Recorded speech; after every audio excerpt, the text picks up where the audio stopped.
Magandang gabi po sa ating lahat. By the way po, ako nga po pala si Brother Romar Jan. Pero yung mga kaibigan ko po, most of my friends do call me as Brother RJ. So napag-uusapan po natin yung mga kaibigan. Alam ko naman po na halos po sa atin ay maraming kaibigan. At yung mga kaibigan natin, madalas meron tayong mga unforgettable moments. Di po ba? And ako po, ito yung mga bagay na hindi ko makakalimutan sa aking mga kaibigan. Yung tipong may lakad kayo, usapan 1 p.m. Tapos, ikaw ngayon, pagmamadali, 12 o'clock pa lang, nagpe-prepare ka na. Ako may isang pagkakataon na nalate ako, dumating ako 1:05. Tapos, pagdating ko, aba, walang tao. Kinabahan ako ngayon. Kala ko, naiwan ako. Nung tinawag ko yung isang kaibigan ko, sagot ba naman sa akin, "Bro, naliligo pa lang ako." Sabi kong ganyan, pambihira. And then, yung iba dumadating, 3 o'clock na. 1 o'clock ang usapan, 3 o'clock darating. Di po ba? Tapos pag tinawagan mo, daming dahilan. Ay, kasi bro, Ay, kasi bro, traffic. Kasi may inutos sa akin. Kaya nga, meron tayong, ngayon yung tinatawag sa atin, meron tayong sariling oras, the Filipino time. Tama po ba? At hindi ko talaga mahanap ang definition kung ano ba yung Filipino time. 2 hours late, 1 hours late, or super late. Di po ba? Pero hindi siya early, pero sabi niyan, late. At meron pa pong isa sa mga kaibigan natin, madalas, halimbawa may lakad. Kung 10 kayo magbabarkada, 10 yung oo. Pero kapag nandyan na, aalis na, 8 na lang kayong umaalis. Madalas ganun, di ba? Hindi kumpleto. Tapos, sasabihin ganyan, pag tinawagan mo, maswerte ka kung sasagot. Madalas, pinapauso nila yung ghosting. Di ba? Hindi pa ba kayo magkarelasyon, ginosting ka na agad. So, tapos sasabihin, pag tinawagan mo, kung sumagot, di ba? Ang daming Tapos, palusot na naman. So, kaya po, ang topic natin ngayon is AKA. Hindi po siya ATK. AKA. Kasi. Marami kasi tayong, kasi. Di ba? Madalas natin sinasabi yan. Kaya alam na alam mo, kapag ang isang tao, nagpapalusot. Kapag na-master niya, wala na yung 3. Pero kapag beginner, kasi. Kapag medyo intermediate na, kasi. Kapag medyo expert na yan, kaya kapag guru na yan, wala na yung 3 yan. Amen po ba? So, nakuha ko siya sa Luke chapter 14, verse 24. Dito pala ang pinagugatan ng tinatawag nating ghosting. So, hindi lang pala kayo ang gino-ghosting, maging si Lord, nakaranas na rin ng ghosting. So, dito po kasi, ang background ng ating text, ito yung merong isang mayaman na nagkaroon ng isang handaan. And then, inimbitahan niya ang napakaraming tao. On the day na nandun na yung handaan, yung mga naimbitahan, kanya-kanyang palusot. At ang sabi niya dito sa verse 24, "I say to you all, no one who receives an invitation to feast with me and makes excuses will ever enjoy my banquet." Ang sakit po nun, no? Isang beses ka lang nagpalusot, you will never enjoy my banquet. Kaya sa mga mahilig mag-ghosting dyan, tamaan na. Amen? So ano ba yung mga excuses? Excuses are invalid reasons coated with sweet lies. Ito yung tinatawag nating sugar coating. Para hindi masakit, para hindi halata, balutan natin ng mga matatamis na salita. Samahan mo pa ng konting drama, effect na, di ba? So, what is a reason and what is an excuse? Kapag sinabi nating reason, halimbawa sabi mo, a reason for not going for a run. Ano ba yon? I have a broken leg. Siyempre, bali yung paa mo. Napilay ka, tatakbo ka. O ngayon, ano naman yung excuse? I don't have time. Gasgas na yan. Wala akong oras. Kailan pa? Now, most of our excuses, ginagawa natin yan, hindi lang sa pamilya, hindi lang sa church, minsan sa trabaho, minsan sa school. Most of the time, sa lahat ng aspeto ng buhay natin, we make excuses. Kumbaga, yun lang ang walang excuse. Minsan nga nakakalungkot, parang parte na ng buhay natin paggawa ng excuses. Alam niyo po, nung college ako, may mga barkada ako, mga IT. Professional IT. Professional standby. And then, magagaling kasi sila, mga laging nagpapalusot, kaya gumawa sila ng website. Ito yung www.reason.com. Put your reasons here. At saka yung www.palusot.com.ph, huli pero di lusot. So karamihan po ng mga ginagamit nating excuses, makikita nyo po doon. Common excuse natin. Halimbawa, sabi ganyan, bro, tara, mag-church tayo. Kaya mag-solving tayo. Eto, pupuntahan mo, sasabihin sa'yo, kasi bata pa ako eh. Pagbigyan natin, sige. Bigyan natin ng time. Pag binigyan mo ng time, sasabihin, I am not ready. Sige, bigyan mo pa ng konting time. Nung tumanda, matanda na ako eh. Katumod na. Tapos, ayan naman. O palitan natin yung excuse. I am not smart. Di ko kasi alam yan eh. O sige, turuan mo. Nung tinuruan mo, it's difficult. It's too difficult. Mahirap. Nung nakuha naman niya, it's too easy. Alam challenge. Puta na mo, sagli yan, chichiw, ada parang alwa, di ba? Di ka talaga tatama. And, eto na naman yung iba. Dahil alam na niya, sabi niya sa'yo, it's not the right time.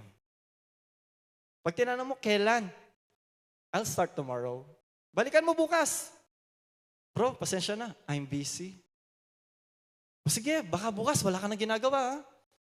Bro, pasensya na, I'm too tired. Sige, papagpahingayin natin. Kapag wala na siyang malusot, eto na isasabi sa'yo, pasensya na talaga bro, nahiya kasi ako eh. Tapos pag uwi mo, nagbukas ka ng Facebook, My Day, TikTok. Pambihirang batang to, sasabihin ko yun, mahiyain daw, pero galing sumayaw sa TikTok, hindi nahiya. Diba?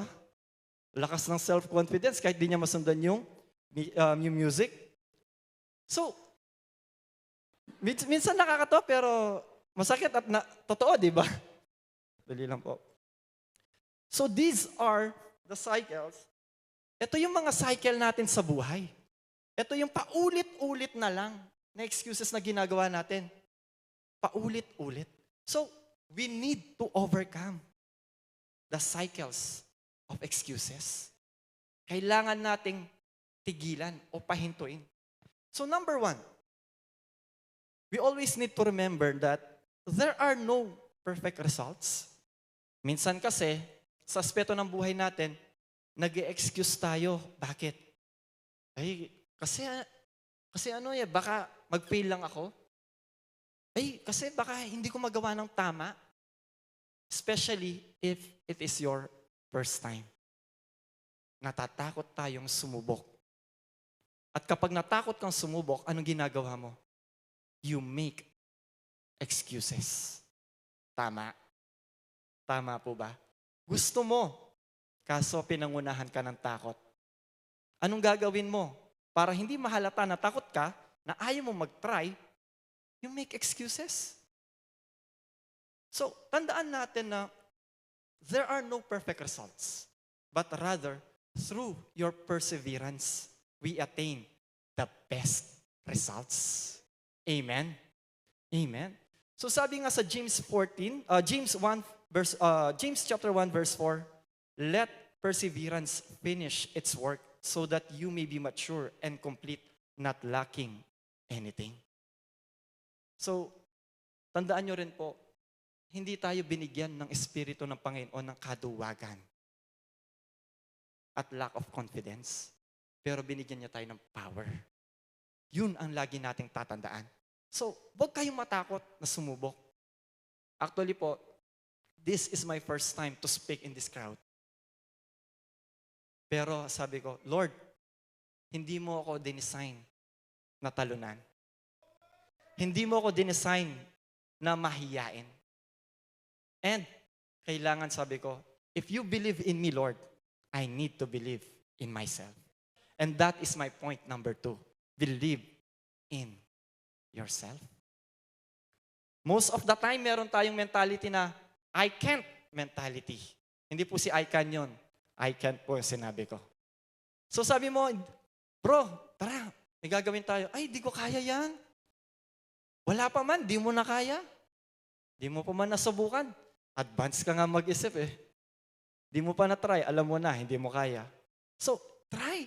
Ano ba sabi ni Lord?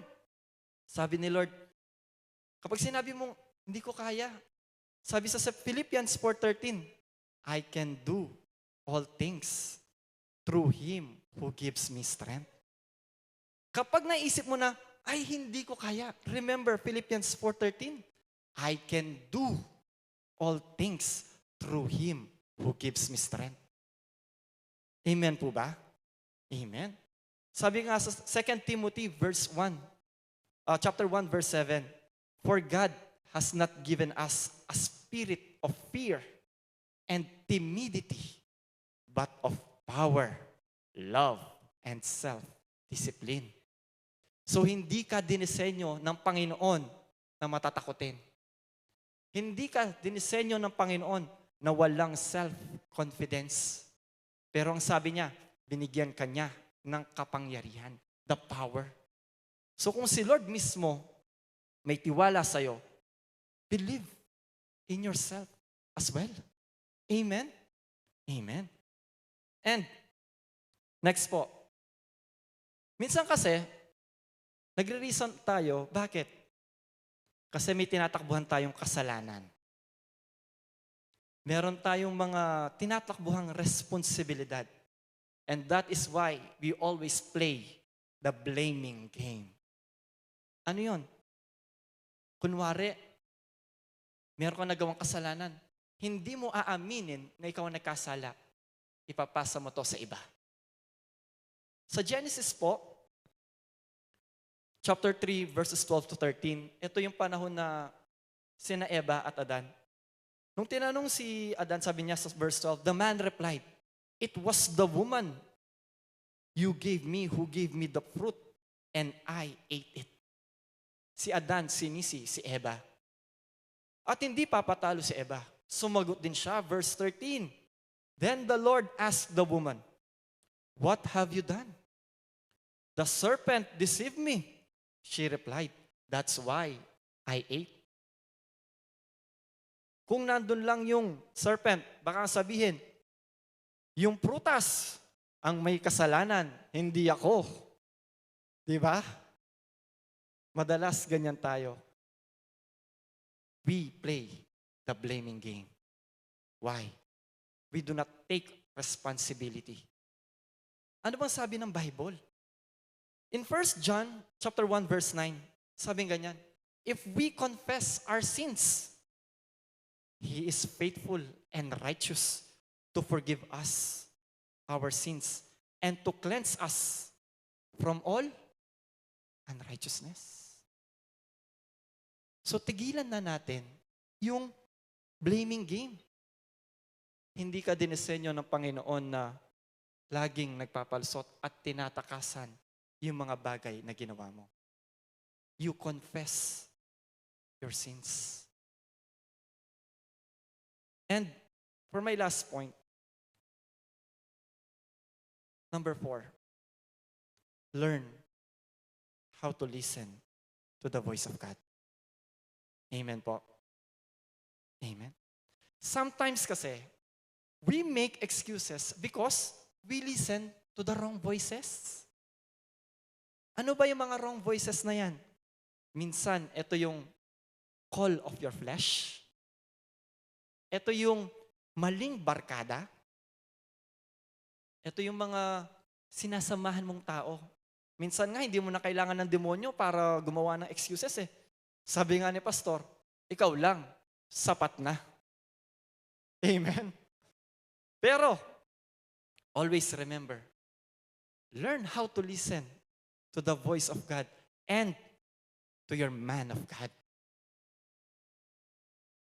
Ito yung madalas na sinasabi natin eh. Una, halimbawa, malapit na encounter.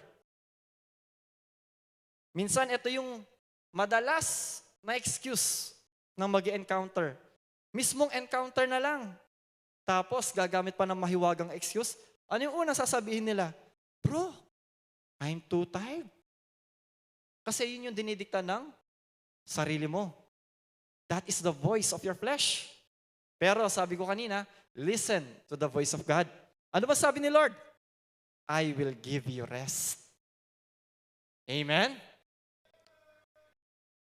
And then sabi ganyan, bro, baka hindi ako makahabol, imposible na. Ano ba sabi ni Lord?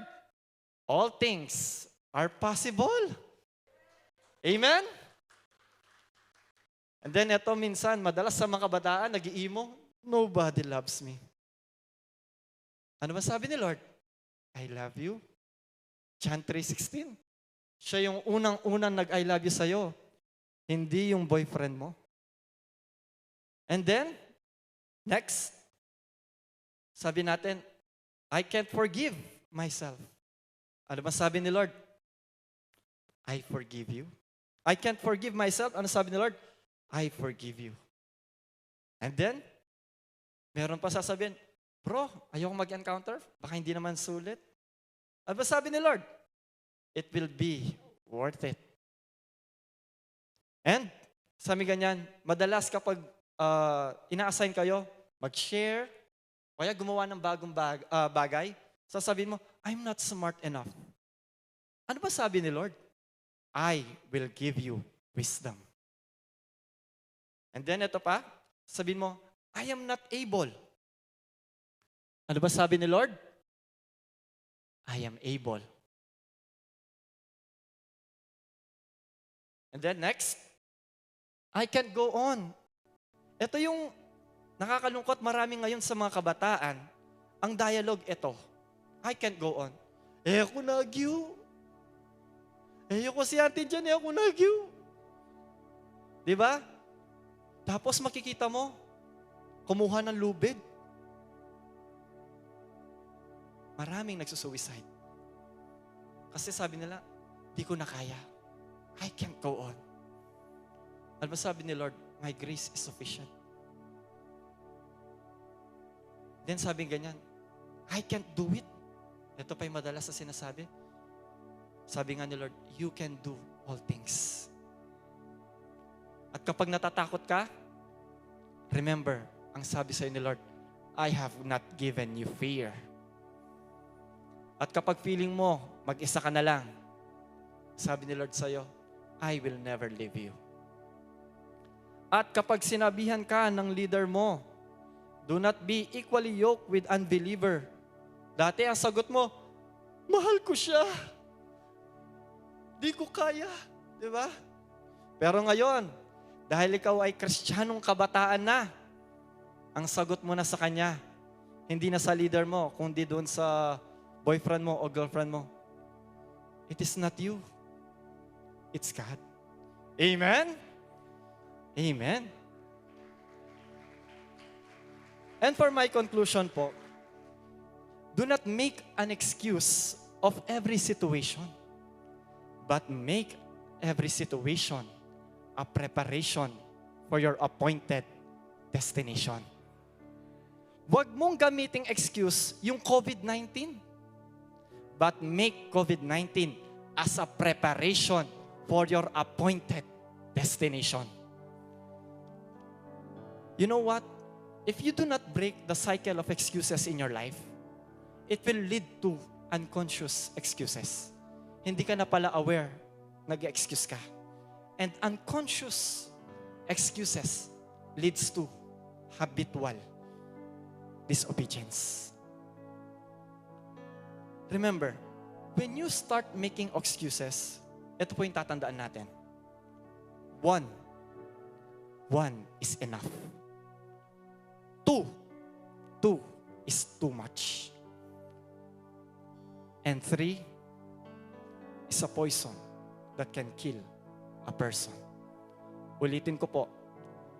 1 is enough. 2 is too much. And 3 is a poison that can kill a person. Kaya nga po, ang mga magulang natin, ang mga teacher, kapag nagbabawal, 1, 2. At hindi natin hinahayaan na umabot sa 3. Bakit? Pag umabot ka na sa 5, delikado. Amen po ba? Sabi nga ni Robert T. Bennett, maturity comes when you stop complaining and making excuses and start making changes. Alam niyo po, in all aspect of your life kasi, gumagawa tayo ng excuses. Minsan, nag-excuse ka kung bakit ka hanggang ngayon, mahirap ka. Nung bago-bago ako nag-a-attend, I will never forget yung sinabi ni Pastor Mark na, that struck me, hindi mo kasalanan na ipinanganak kang mahirap. Pero, kasalanan mo kapag namatay kang mahirap. Sometimes, you make excuses. You make excuse of the situation na meron ka. Meron ngang isang bilyonaryo sa Amerika, si Glenn Stearns. Ipinanganak siya sa isang pamilya na yung tatay niya, nanay niya, lasenggero, broken family. And then, ipinanganak siyang dyslexic. Grade 4, bumagsak siya. Nung nag-graduate siya ng elementary, matalino siya, nasa lowest 10 ng kanyang klase. Pero, he is a self-made billionaire. And then, challenge siya na kung kaya niya bang mag-start from 0 in just 90 days. Na kaya niya mag-build ng isang company na worth $1 million in just 90 days. Tapos, nung pinanood ko yung episodes na yon, he failed. Pero ang nabuo niya, a company that is worth $750,000. And then sinabi niya ganyan, that is a huge accomplishment kung titingnan natin. Bakit ka naging bilyonaryo? Sabi ganyan sa kanya. You know what ang sagot niya? Isa lang. I did not make excuses. Sa buhay po natin, if you want to be successful in every aspect of your life, sa career, in your ministry, all you have to do is to stop making excuses. Ito po yung laging sinasabi ko sa mga disciples ko. Maturity comes when you stop making excuses. You can make an excuse or make a progress. The decision is yours. Thank you for joining us. If you enjoyed this message, take a minute to like and share this video and page and subscribe to our YouTube channel. Also, mention your friends and loved ones. And if this ministry greatly impacted and touched you, and you would like to partner with us, you may check the following accounts on the screen. Thank you for watching and see you again.